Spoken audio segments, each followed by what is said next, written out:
Market BİM'in bir üst segmenti bir market diyebiliriz.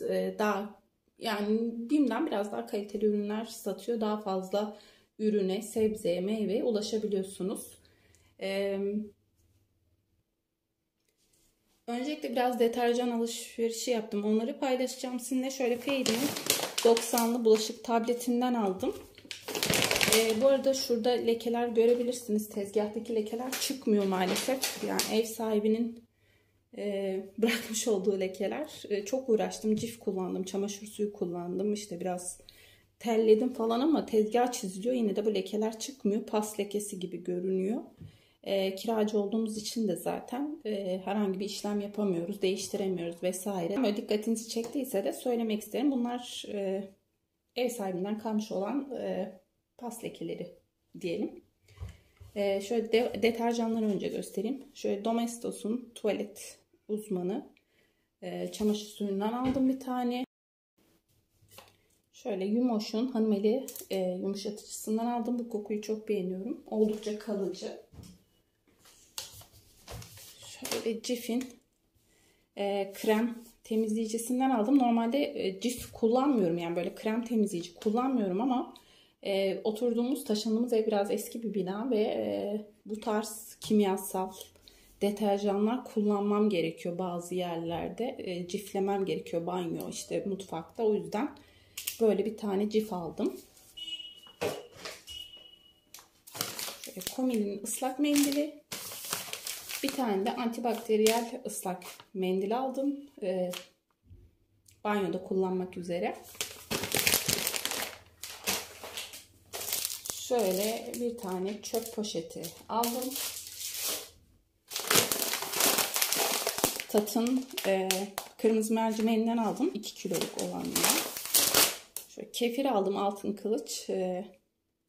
Bu ara yoğurt, ayran yerine kefir içmeye özen gösteriyoruz.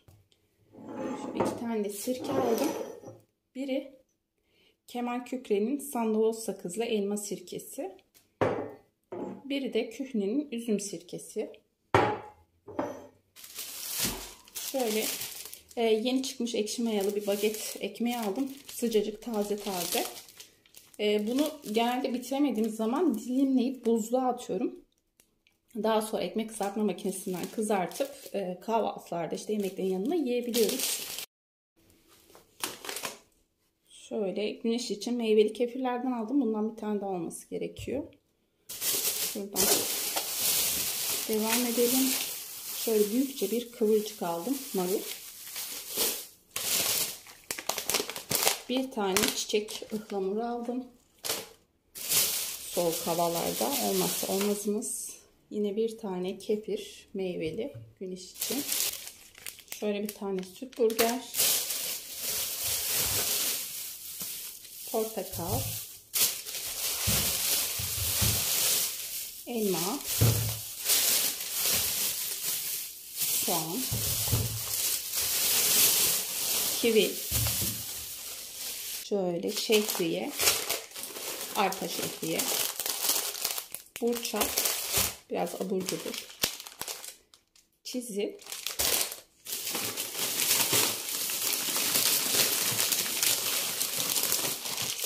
Filenin kendi markası olan Harras'ın sandviçli bisküvisi. Yine kendi markası olan Actisoft bulaşık deterjanı.